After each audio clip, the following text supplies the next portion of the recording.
Bueno, jo sóc un executiu de traje i corbata, que fa 3 anys doncs, anava amb el meu traje, amb la meva corbata, i el kit era també amb 3 ansiolítics cada dia, no? El que passa és que, evidentment, el cost de tota aquella vida era massa alt, no? I vaig aprofitar, van passar-me un parell de coses, no? Que a mi em van descobrir que hi havia vida més enllà d'aquella vida que jo portava amb el meu dia a dia, no? Una va ser un dia que vaig anar a fer em van convidar a fer una conferència davant de 300 empresaris i el que vaig fer va ser improvisar una classe de ioga. I la qüestió és que quan vaig baixar de l'estrada, perquè clar, imagineu-vos, no? Jo vestit de traje i corbata improvisant una classe de ioga davant de 300 empresaris. Va ser bastant xocant, però la qüestió va ser que quan vaig baixar de l'estrada se'm van acostar 2 persones i em van donar la seva targeta de visita. Una era l'editora d'Ediciones Urano, que m'acabaria publicant el meu primer llibre, i l'altra era el propietari de l'editorial. I em van dir, tu tens coses a dir. Jo en aquell moment, la veritat és que tenia prou feines amb sobreviure, no? Però la qüestió és que ja em va obrir una mica els ulls. Una altra cosa que em va passar va ser, jo cada dia anava a un bar, amb el meu traje i la meva corbata, i cada dia amb aquest cambrer li demanava el mateix, li demanava que em servís un tallat, i si jo aquell dia estava simpàtic, li demanava que em donés 2 de sucre.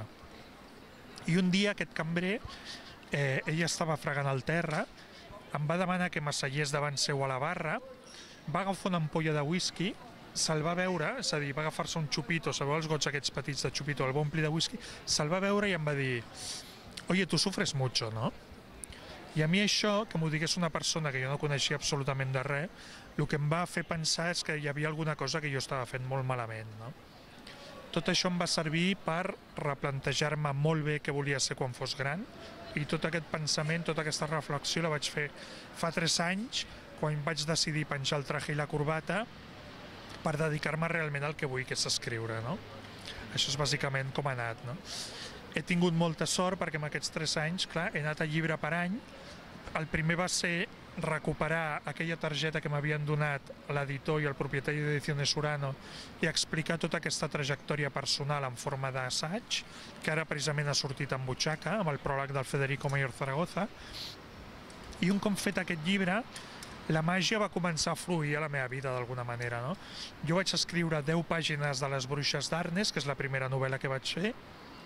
Ho vaig passar a l'editora que em va publicar Urano, sense dir-me res, ella li va passar a la persona que va descobrir la Catedral del Mar, i aquesta persona, sense jo saber-ho, li va passar a una de les millors agents literàries d'Espanya. La qüestió és que jo, que només uns mesos abans anava amb l'ansiolític, no?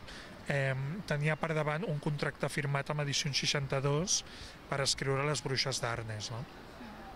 I ara, un cop després de l'auge de Les Bruixes d'Arnes, diguem que és una novel·la que ha funcionat molt bé, se'm va acudir fer un homenatge a tota aquesta Barcelona que ens envolta i que és una Barcelona que és molt desconeguda, no?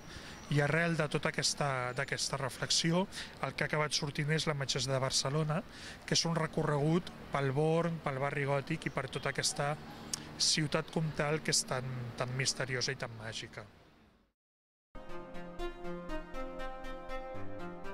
És el poble dels meus estius, és el poble on vaig fer el primer petó, és el poble on em van ensenyar en bicicleta, és el poble on vaig començar a nedar i és el poble realment que d'alguna manera jo he viscut des de la meva infantesa, no? I tot això, fer un homenatge a tota aquesta part tan meravellosa de Catalunya, del sud de Catalunya, és el que em va inspirar per escriure i per parlar de 2 dones amb un món d'homes, bàsicament, no?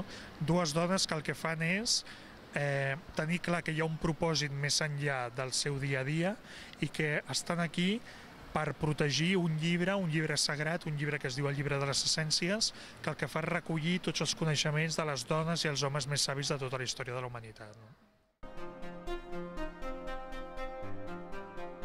Crec que són dones molt actuals, ubicades en un context amb el que estan molt fora de joc, no? Estan molt descol·locades.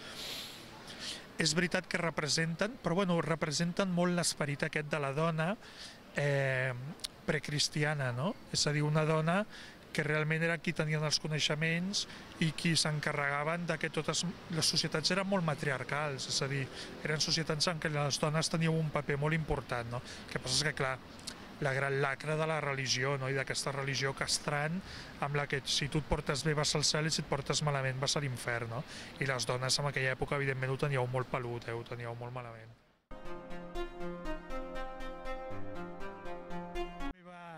Hauríeu de veure el meu portàtil, tinc una carpeta que es diu Possibles llibres, amb la que ja he aconseguit recopilar 40 idees, tinc 40 subcarpetes de 40 idees que en un moment donat em ressonen, no? De coses que potser algun dia s'acaben convertint en un llibre. Però ara ja estic treballant en una novel·la. Jo m'ho passo molt bé barrejant la història amb la màgia i la fantasia. I és una novel·la que està ambientada al segle XX, però amb un punt que jo crec que la gent que m'hagi llegit el reconeixerà, no? És aquest punt de barrejar aquestes pedres amb la llegenda, però també amb la realitat més dura, més quotidiana, no?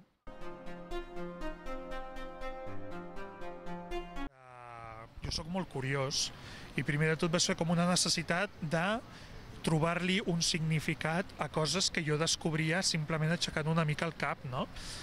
M'han ajudat moltíssim al Museu d'Història de Barcelona, té una biblioteca fantàstica que han posat a la meva disposició, com a la de qualsevol estudiós o persona que es vulgui documentar, amb la que ja he trobat molta informació, no? Però també he anat a buscar molt aquests coneixements més populars, és a dir, aquesta Barcelona que no està tant a l'enciclopèdia, sinó que està més a la llegenda, i això s'ha de buscar per una altra banda, clar.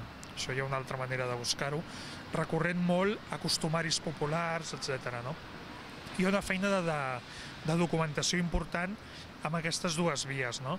Primer la part més formal amb la que he volgut emmarcar la novel·la, però això després m'ha permès alliberar-me completament i donar joc a que entrés tota aquesta fantasia.